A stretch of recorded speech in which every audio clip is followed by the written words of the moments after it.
Le top 12 des PC portables gamers en solde pour ce début 2026 en partant de 529 € et on essaie de pas dépasser les 2000 sauf pour les deux derniers. De quoi faire quelques économies parce que ces soldes sont peut-être les dernières qui seront véritablement intéressantes et sauf si vous vivez dans une grotte, vous avez dû entendre parler de l'IA et de la fausse pénurie de mémoire vive, la RAM, qui tire l'intégralité du marché de l'informatique avec lui, que ce soit les SSD, les cartes graphiques, les consoles, mais que ce soit le neuf comme l'occasion. Et ça, franchement, ça rend fou.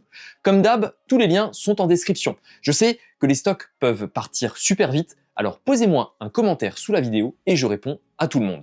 Il me faut juste un petit peu de temps, vous m'en voudrez pas, hein, mais franchement, je réponds à tout le monde. Pareil, si vous avez des budgets, des utilisations, des trucs un peu différents, n'hésitez pas, un commentaire avec budget et utilisation. Quand même, si vous êtes déjà équipé, regardez-y à 2 fois avant de changer, voire regardez si vous pouvez pas mettre à jour avec des pièces par exemple d'occasion. On peut trouver des trucs super sympas sur Le Bon Coin, sur Vinted ou encore sur eBay, il faut juste être patient et pas se précipiter.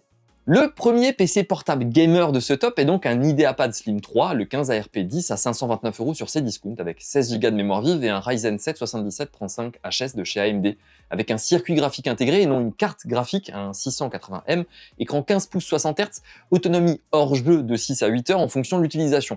Forcément, à ce tout petit prix, il arrive avec quelques contraintes. Pas de carte graphique dédiée. Et la moitié de la RAM est soudée, donc l'évolution est limitée. L'écran aussi, avec des couleurs qui sont franchement pas dingues, mais il reste léger et transportable. Comme dit, c'est bien pour faire un peu tout, mais pas parfait.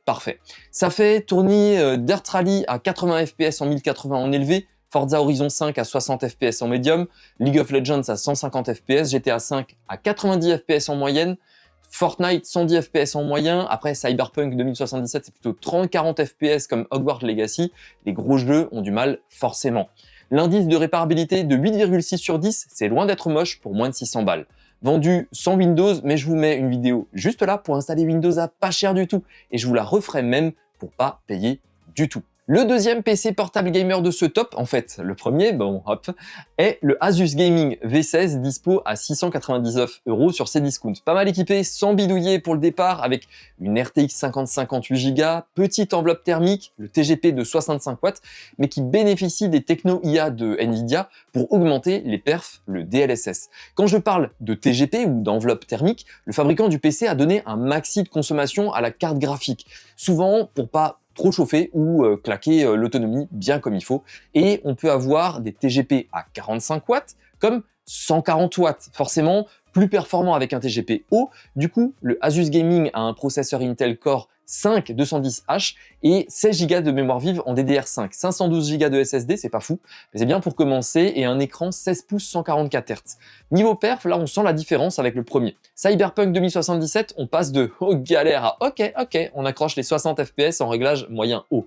Sur GTA 5, on est sur un bon 70 FPS en ultra, Black Myth Wukong, qui est quand même un gros jeu, on est à 45-50 FPS, PUBG c'est 140 FPS en ultra, et Fortnite, avec le mode épique, vous saturez l'écran avec 150 FPS. C'est le PC parfait pour celui qui veut bosser la journée avec un truc qui pèse moins de 2 kg et fraguer les soirs proprement sans se ruiner.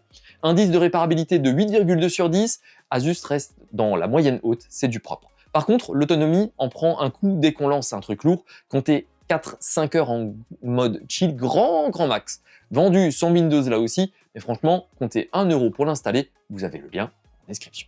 Le troisième PC gamer portable de ce top, c'est le HP Victus 15 FB301NF à 849 € chez Cdiscount. On grimpe d'un cran sur la puce graphique avec une RTX 5060, toujours 8 Go de VRAM, mais attention, il y a une petite feinte. HP a limité le TGP à 75 watts. Alors oui, c'est une 5060, donc c'est plus performant qu'une 5050 dans l'absolu, mais comme elle est un peu moins nourrie électriquement, l'écart de puissance pure est pas aussi énorme qu'on pourrait le croire. Par contre, le gros point fort ici, c'est le processeur Ryzen AI 5 340. C'est une puce de nouvelle génération, ça intègre un moteur d'intelligence artificielle super efficace, ça permet au PC de pas chauffer pour rien quand vous faites autre chose que jouer par exemple. Niveau perf, on est quand même sur une machine qui envoie pas mal. Sur Cyberpunk 2077 avec le DLSS 4 en mode qualité, on dépasse les 60 FPS en ultra, ce qui est assez dingue pour un PC à moins de 900 balles. Sur Forza Horizon 5, on est à 90 FPS en extrême, sur Hogwarts Legacy, on est à 65 FPS en ultra, et sur Spider-Man 2, on est sur aussi un très bon 65 FPS de moyenne, option très haute grâce au DLSS. L'écran est un 15,6 pouces IPS classique en 144 Hz, c'est propre, on est sur du standard pour cette gamme, c'est aussi une version sans Windows. L'autonomie est vraiment pas mal pour ce type de machine. On peut viser les 7 heures en bureautique, indice de réparabilité de 7,2 sur 10, HP c'est un peu plus clipsé et plastique à l'intérieur, donc il faut être un peu plus délicat au montage, mais ça reste très correct. Le quatrième PC portable gamer de ce top, on arrive sur du très lourd avec le Lenovo Lock 15IRX10. Il est affiché à 949 € sur Cdiscount, et là, franchement, on est sur, à mon avis, le meilleur sous 1000 € pour 2026. On a une RTX 5060 avec un TGP de 100 watts. Rappelez-vous ce que je vous disais juste avant sur le Victus. Ici, on a moins de 5 watts de puissance en plus pour la carte graphique. La différence est plutôt pas mal. On est ici sur un Core i5 13450HX qui envoie plutôt pas mal et 16 Go de RAM qui ne sont pas de trop avec les jeux qui sortent en ce moment. Niveau perf, pour moins de 1000 €, c'est plutôt pas mal. Forza Horizon 5 avec le DLSS 4 en ultra on frôle les 120 FPS, c'est d'une fluidité impressionnante. Sur Horizon Zero Dawn, vous êtes à 85 FPS en réglage ultra. Black Myth Wukong, c'est 80 FPS en moyenne en DLSS et réglage cinématique. PUBG en ultra, c'est 130 FPS moyen. Et pour Fortnite, si vous jouez en mode épique, vous tapez les 135-140 FPS et en mode performance, on est plutôt à 200 FPS. L'écran, c'est du 15 pouces 144 Hz en 100% sRGB, donc les couleurs sont vraiment magnifiques. Rien à voir avec les dalles délavées qu'on trouve parfois. C'est encore une version sans Windows, donc prévoyez la petite clé USB. C'est un très beau bébé de 2,4 kg avec un indice de réparabilité de 8,3 sur 10. C'est ultra simple d'ajouter un deuxième SSD ou de changer la RAM plus tard. C'est clairement ma pépite en rapport perf-prix sous la barre des 1000 €. Le cinquième PC portable gamer de ce top, on va le chercher chez Electrodépôt avec un Acer Nitro V15, le AN V15 52 543K à 999 €. Alors là, on est sur une machine un petit peu particulière qui va sûrement diviser. On reste sur le i5 13420H et une RTX 5060 avec un TGP que de 75 watts. C'est moins puissant en patate pure que le Lock qu'on a vu juste avant qui crachait 100 watts, mais, et c'est un gros mais, ce modèle arrive avec 32 Go de mémoire vive DDR5 d'office et Windows 11 déjà installé. À moins de 1000 €, avoir 32 Go de RAM en 2026, c'est le grand luxe pour ceux qui font du montage vidéo, du stream ou qui ont 50 onglets Chrome ouverts en jouant. Et 16 Go de RAM DDR5, une barrette, c'est au moins 140 €, donc le calcul est franchement vite fait. Côté performance, l'efficacité de l'architecture Blackwell sauve carrément les meubles. Donc sur Cyberpunk 2077, on dépasse les 60 FPS en ultra, sur Forza Horizon 5, on est à 90 FPS en extrême, sur Hogwarts Legacy, on est à 65 FPS en ultra, et Spider-Man 2, on est sur un aussi très bon 65 FPS de moyenne en option très haute grâce au DLSS. L'écran est un 15,6 pouces en 165 Hz, très réactif pour le gaming, mais attention, les couleurs sont en 45% NTSC, c'est donc beaucoup moins dingue que le 100% sRGB de chez les Lenovo. Les couleurs font même un petit peu délavé. C'est le compromis pour avoir 32 Go de RAM et la licence Windows incluse, sans rallonger la facture. C'est aussi un PC un peu plus léger qui fait que 2,1 kg, donc plus agréable à trimballer dans un sac toute la journée. L'indice de réparabilité de 6,9 sur 10, Acer est un peu plus chiche sur la facilité d'accès aux composants, mais pour 999 € avec autant de RAM, ça reste une option super solide pour ceux qui cherchent la polyvalence. Le sixième PC portable gamer de ce top, on reste chez Lenovo avec une version un peu boostée du Lock 15IRX10 pour 1049 € chez Cdiscount. On franchit une étape au niveau du processeur, notamment on garde la RTX 5060 à 100 watts de TGP, mais on troque le i5 pour un i7, le 13700HX. Là on a 16 cœurs directement. Pourquoi mettre 100 € de plus pour un i7? Parce que dans les jeux, notamment en monde ouvert ou en multi très peuplé, c'est lui qui va assurer que vos FPS restent stables et que vous n'ayez pas des chutes brutales quand ça pète de partout, ce fameux 1% low. Pareil en production, si vous streamez ou que vous montez des vidéos. Niveau perf, le combo i7 5060 à 100 watts, c'est vraiment pas mal. Sur God of War Ragnarok en ultra avec le DLSS 4, on gratte encore quelques images pour se stabiliser autour de 125-130 FPS. Sur Warzone, qui adore les gros processeurs, on grimpe carrément à 100 FPS en extrême, c'est parfait. Alan Wake 2 en réglage high sans DLSS dépasse les 75 FPS, on a 80 FPS en moyenne.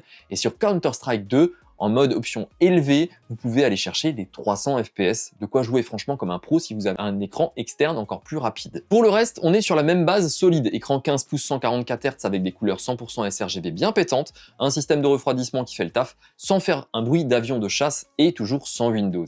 C'est vraiment la machine d'équilibriste parfait, assez de patates pour le stream, le montage lourd et le gaming, sans aucun compromis en 1080p. Indice de réparabilité de 8,3 sur 10, vous pourrez facilement lui rajouter un deuxième SSD de 1 Tera plus tard, parce que forcément, les 512 Go d'origine, on va pas se mentir, avec 2 jeux, c'est déjà plein. Le 7e PC portable gamer de ce top, on arrive enfin sur une RTX 5070 qui vient directement de chez Boulanger, 1199 €. Et là, on est vraiment très bien équipé, puisqu'on a un Intel Core i7 PES 650 HX avec donc une RTX 5070 avec un TGP de 115 watts, SSD 512 Go, une mémoire vive de 16 Go.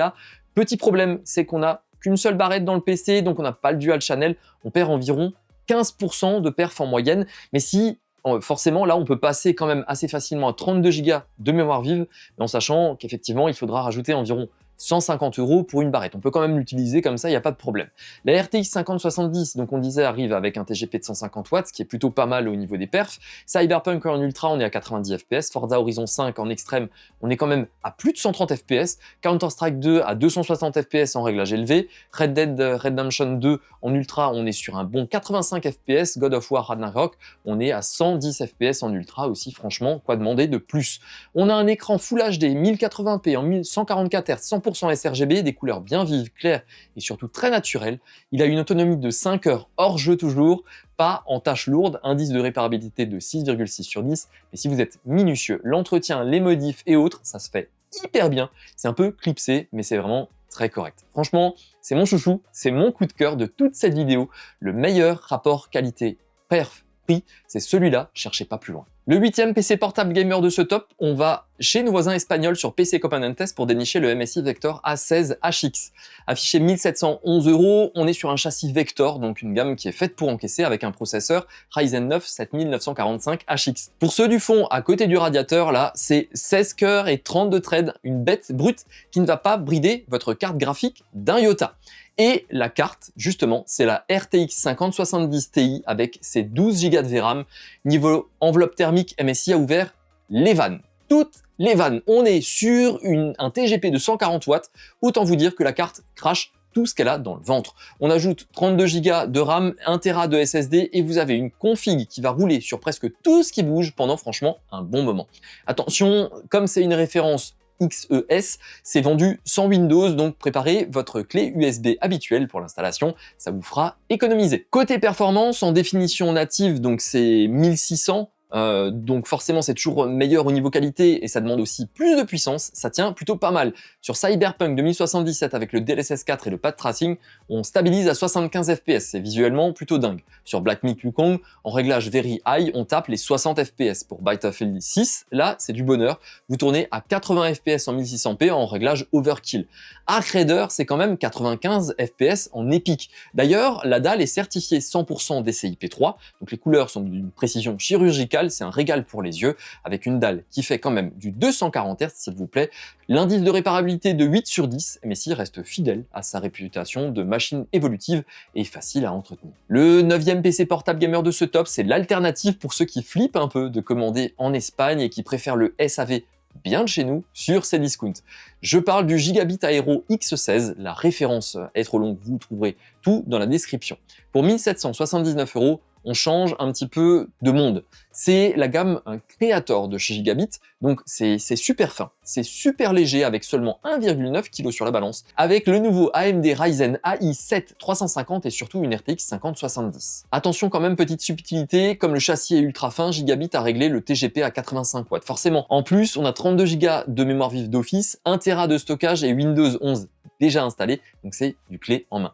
L'écran est une tuerie absolue, 16 pouces QHD+, 2560 par 1600 à 165 Hz, certifié Pantone pour un max de fidélité. Pantone, c'est juste la référence absolue pour les couleurs, c'est vraiment le top pour ceux qui font aussi de la photo ou du montage. Côté perf, en définition native, sur Battlefield 6, on décroche le 110 FPS en high, c'est super fluide. Sur Counter-Strike 2 en option élevée aussi, on tape les 160 FPS, de quoi exploiter l'écran quasiment à 100%.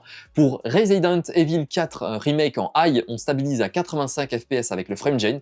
Et sur Valorant, on est en ultra à 280 images par seconde. C'est franchement la machine parfaite pour celui qui veut de la puissance brute sans le look gamer kické et qui bouge beaucoup. L'indice de réparabilité de 7,8 sur 10, c'est franchement carré. C'est étonnamment simple à démonter pour un truc aussi fin. Le 10e PC portable gamer de ce top, on passe chez Republic of Gamer avec l'Asus ROG Strix G16.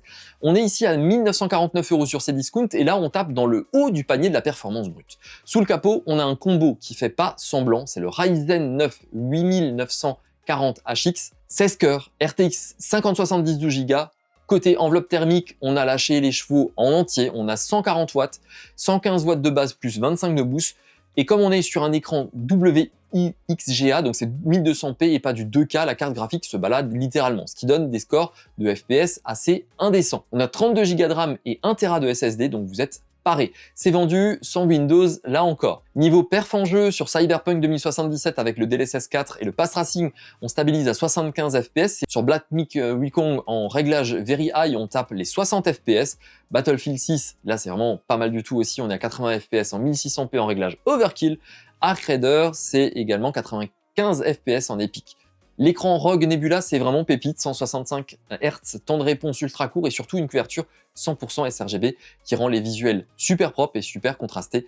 Indice de réparabilité de 8,5 sur 10, c'est l'un des meilleurs du marché. Asus a bien pris en compte qu'on aimait pouvoir entretenir nos machines. Le 11e PC portable gamer de ce top, on est à 2699 € chez Darty et là on s'approche du sommet de la chaîne alimentaire.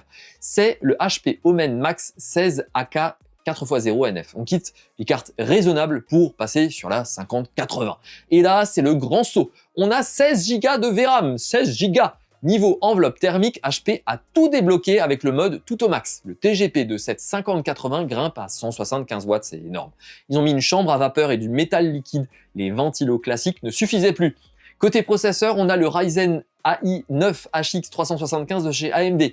Les perfs, c'est juste de la balade. Sur God of War Ragnarok, toujours en ultra, on est sur un solide 115-120 FPS. Pour les mordus de PUBG, là c'est simple, vous saturez presque l'écran de 140 Hz avec un solide 200-210 FPS constant en réglage ultra. Même Horizon Forbidden West tourne à 85 FPS en Very High.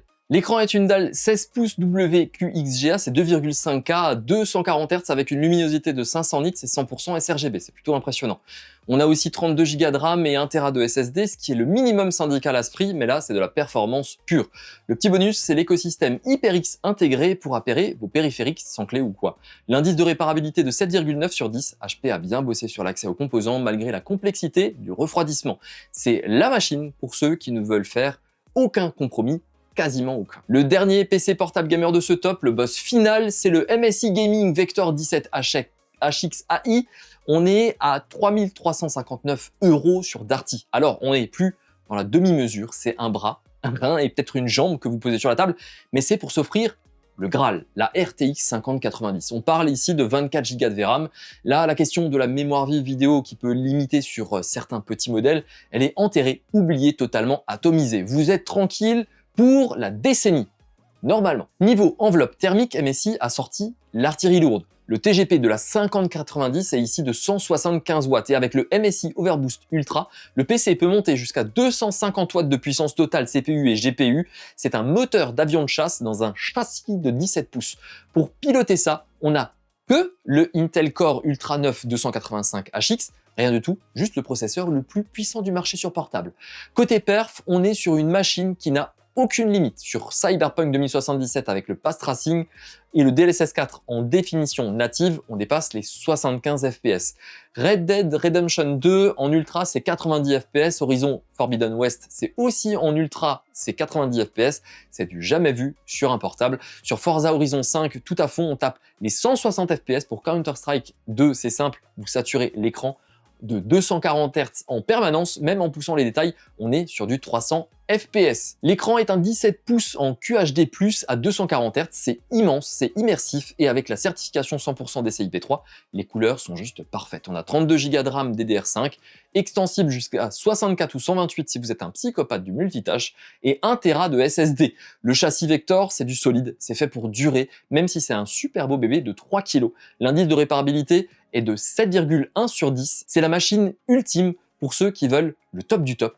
Point final. Voilà, les deux derniers sont clairement overkill, mais on peut encore trouver pour l'instant des PC portables gamers abordables et bien équipés malgré la période. Mais on sait pas trop ce que ça va donner dans les prochaines semaines et les prochains mois. Sûrement pas de retour à la normale avant fin 2026, voire même fin 2027. Dans les prochaines vidéos, je vous expliquerai de toute façon pourquoi les prix vont sacrément grimper dans les prochains mois, autant pour les PC portables que les PC fixes, gamers, étudiants et pros, mais aussi les consoles et tout ce qui touche au gaming, même le cloud gaming et GeForce Now. Autant dire que la période est pas facile, mais on va trouver de quoi faire pour assouvir notre passion. Je vous ferai aussi des vidéos sur l'occasion, parce que ça, on en parle vraiment, mais vraiment pas assez. N'hésitez pas à laisser un like, un commentaire et à vous abonner avec la cloche activée. Moi, je vous dis à bientôt. Salut! Purée, c'est dommage, ça top 14, ça faisait rugby. Hop, c'est pas grave. La prochaine fois.